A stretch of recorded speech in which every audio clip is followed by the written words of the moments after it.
সামিতা নূর একটা কমেন্ট করেছেন, আপু আমার 2টা বেবি আছে, আমার বাচ্চাদের কোনো ভরণ পোষণ দেয় না তার বাবা, এবং আমাদের ছাড়াছাড়ি হয় নাই, তো আমাকে সে ছাড়েও নাই। আমি যদি তাকে ছেড়ে দেই তাহলে কি সে আমাকে দেবে? আমার দেওয়া লাগবে? যে সে আমাকে কি দিবে আর আমার দেওয়া লাগবে মানে কি বুঝি নাই। যাই হোক, হয়তো আপনি বলছেন যে সে আমাকে ছেড়ে দেয় না। আপনি যদি তাকে ছেড়ে দেন তাহলে সে আপনাদের টাকা দিবে কি না? অবশ্যই দিবে। আপনি যদি আপনার স্বামীকে ডিভোর্স দেন, তালাক দেন, আপনার স্বামী আপনার বাচ্চাদের ভরণ পোষণ প্লাস আপনাদের মোট টাকা দিতে আইনত বাধ্য। আজ হোক কাল হোক এই টাকা তাকে দিতেই হবে। এখন তালাকের চিন্তা করার দরকার নাই, যেহেতু 2টা বেবি আছে।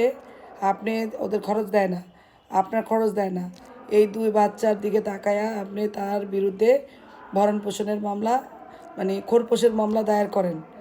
আপনি দেন মোর্চায় খোরপোশের মামলা দায়ের করেন। যখন আদালত তাকে ডাকবে তখন দেখবেন আমরা আপোষ মীমাংসায় মানে আপনাদের সাথে একটা মিউচুয়াল হয়ে গেছে, আর কোনো ঝামেলা থাকবে না। এখন কিছু করতেছেন না বিদায় সে তাইরে নাইরে করে ঘুরতেছে, তাই না? আপনি যায় পারিবারিক আদালতে একটা মামলা দেন ভরণ পোষণ চেয়ে, দেখবেন ঠিক হয়ে গেছে। ধন্যবাদ।